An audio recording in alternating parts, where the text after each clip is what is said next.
Hello friends, welcome to my new video. और आज इस वीडियो में मैं आपके साथ आगरा का किला ब्लॉग शेयर करने जा रही हूँ। उत्तर प्रदेश के आगरा शहर में स्थित आगरा का किला मुगलों द्वारा बनाई गई सबसे बड़ी इमारत में से एक बताया जाता है। आगरा का किला एक यूनेस्को द्वारा घोषित विश्व धरोहर स्थल है। ये किला पहले बादलगढ़ किला के नाम से प्रसिद्ध था और यह केवल ईंटों द्वारा बना हुआ था। इस किले पर मुगलों से पहले मोहम्मद गजनवी, सिकंदर लोदी, इब्राहिम लोदी और हेमू का राज हुआ करता था।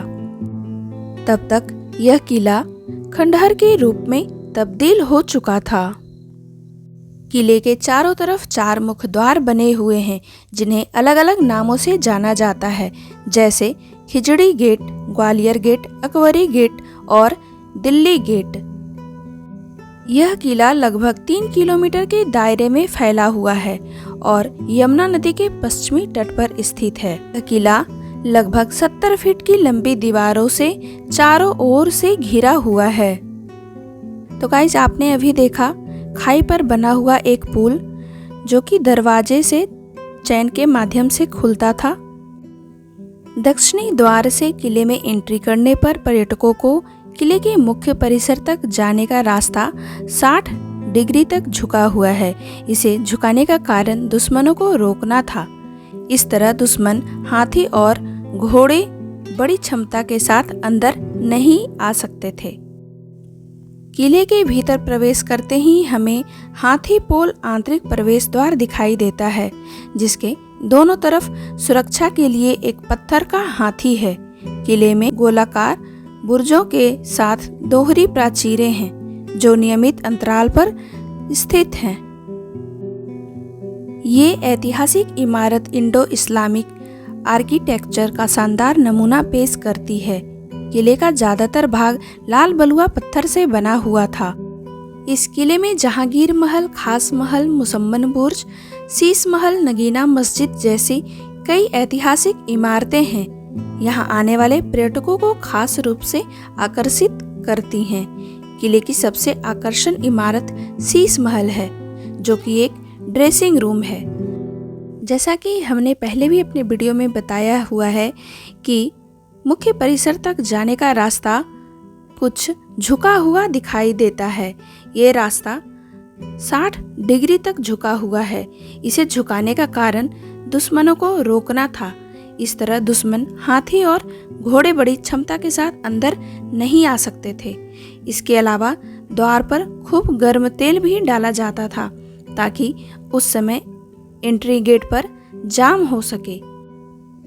कुछ इस तरीके से इसे डिजाइन किया गया है कि अगर आप अपने हाथों से ताली बजाते हैं तो ऐसा सुनाई देता है मानो जैसे घोड़ा दौड़ रहा हो, और इससे आसानी से पता लगाया जा सकता था कि कोई रास्ते पे आ रहा है। अमर द्वार से प्रवेश करते ही हमें यह महल दिखाई देता है। इस महल का नाम अकबर के बेटे जहांगीर के नाम पर रखा गया है। सबसे पहले हमें जहांगीर का स्नान कुंड नजर आता है। तो बताया जाता है कि पहले ये महल के भीतर हुआ करता था, लेकिन बाद में इसे बाहर रख दिया गया है। और ये भी बताया जाता है कि जहांगीर को यह ननिहाल से मिला था। बताया जाता है कि यह बाथटब एक ही पत्थर से निर्मित है और बचपन में जहांगीर इसी में स्नान किया करते थे। द्वार के ऊपर जो खिड़की नजर आ रही है, वहां से रानी फूलों की वर्षा करती थी जब राजा यहाँ से आते थे।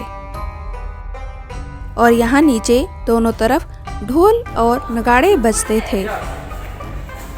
और यहाँ से अब हम चलते हैं रंग महल की ओर, जहाँ पर बताया जाता है कि राजा और रानियां नृत्य और संगीत के कार्यक्रम देखा करते थे।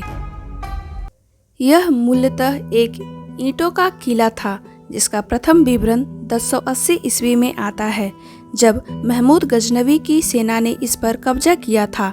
सिकंदर लोदी दिल्ली सल्तनत का प्रथम सुल्तान था जिसने आगरा की यात्रा की तथा इसने इस किले की मरम्मत करवाई। उसने अपने काल में यहाँ कई स्थान, मस्जिद एवं कुएं बनवाए। पानीपत के बाद मुगलों ने इस किले पर भी कब्जा कर लिया, साथ ही इसकी अगाध संपत्ति पर भी। इस संपत्ति में एक हीरा भी था जो कि बाद में कोहिनूर हीरा के नाम से प्रसिद्ध हुआ। तब इस किले में इब्राहिम के स्थान पर बाबर आया। उसने यहाँ पर बावरी बनवाई। सन 1530 ईस्वी में हुमायूं का राज तिलक भी हुआ। हुमायूं इसी वर्ष बिलग्राम में शेरशाह सूरी से हार गया एवं किले पर उसका कब्जा हो गया। इस किले पर अफगानों का कब्जा 5 वर्षों तक रहा, जिसमें अंततः मुगलों ने 1556 में पानीपत का द्वितीय युद्ध में हरा दिया। इसकी केंद्रीय स्थिति को देखते हुए अकबर ने इसे अपनी राजधानी बनाना निश्चित किया एवं सन 1558 में यहाँ आया। उसके इतिहासकार अब्बुल फजल ने लिखा है कि यह किला एक ईंटों का किला था जिसका नाम बादलगढ़ था। अकबर को इसे दोबारा बनाना पड़ा, जो कि उसने लाल बलुआ पत्थर से निर्मित करवाया। इसकी नींव बड़े वास्तुकारों ने रखी।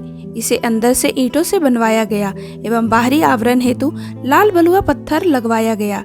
इसके निर्माण में 14,44,000 कारीगर एवं मजदूर ने 8 वर्षों तक मेहनत की। तब सन 1573 में यह बनकर तैयार हुआ। और आज जो हम किला देख रहे हैं वो अकबर के पौत्र शाहजहां ने इस स्थल को वर्तमान रूप में पहुंचाया है।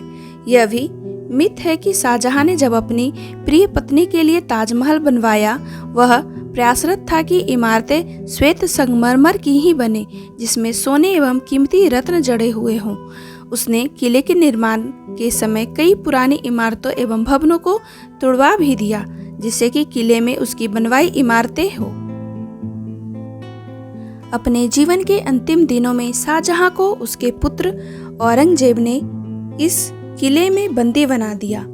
एक ऐसी सजा दी जो कि किले के महलों की विलासिता को देखते हुए उतनी कड़ी नहीं थी। यह भी कहा जाता है कि शाहजहां की मृत्यु किले के मुसम्मन बुर्ज में ताजमहल को देखते हुए हुई थी। इस बुर्ज में संगमरमर के झरोखों से ताजमहल का बहुत ही सुंदर दृश्य दिखाई देता है। अब वो सब हम आपको इस वीडियो में दिखाएंगे।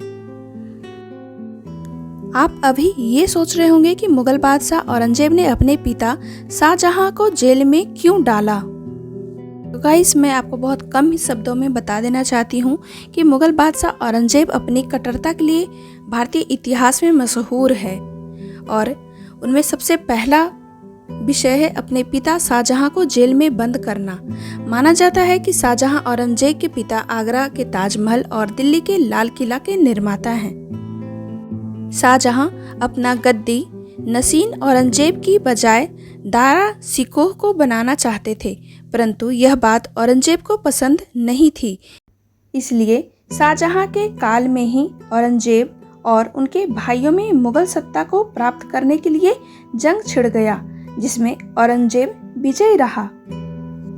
परंतु अभी भी बादशाही उसे नहीं मिली थी, क्योंकि मुगल बादशाह शाहजहां उस वक्त जिंदा थे। इसलिए अपनी गद्दी को बचाने के लिए औरंगजेब ने शाहजहां को जेल में बंद कर दिया, क्योंकि उसे डर था कि अगर शाहजहां को जेल में बंद नहीं किया तो वह दोबारा सत्ता पर काबिज हो सकते हैं, क्योंकि वह शाहजहां की इच्छा के विरुद्ध बादशाह बना था और अभी बादशाह शाहजहां जिंदा थे। इसी कारण औरंगजेब ने शाहजहां को जेल में बंद कर दिया। ये महल इतना खास इसलिए है क्योंकि इस महल की दीवार खोखली हुआ करती थी, क्योंकि महल के वातावरण को मौसम परिवर्तन से निपटने के लिए सक्षम बनाया गया था। यह महल गर्मियों के मौसम में आने वाली गर्म हवा को ठंडा कर दिया करती थी। बता दें, उस जमाने में इतनी कुशलता से इसकी रचना की गई थी कि आज का वातानुकूलन और शीत ताप नियंत्रक फैल है। कहने का तात्पर्य यह है कि महल के ऊपर टंकी बना हुआ था, जिसमें गर्म पानी और ठंडा पानी भरा जाता था, जिस इन दीवारों में पानी भर जाया करता था और महल का तापमान नियंत्रण रहता था।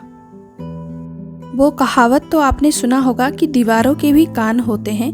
वो कहावत यहाँ पर बिल्कुल सही बैठती है, क्योंकि हमने यहाँ पर ये देखा कि एक तरफ से आवाज़ देने पर दूसरी तरफ आवाज़ बिल्कुल साफ साफ सुनाई देती है।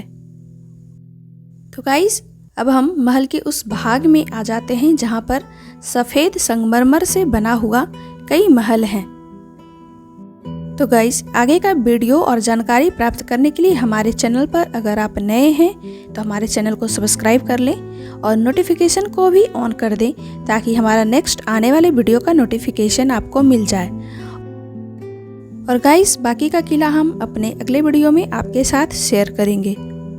Thank you for watching. Have a great day.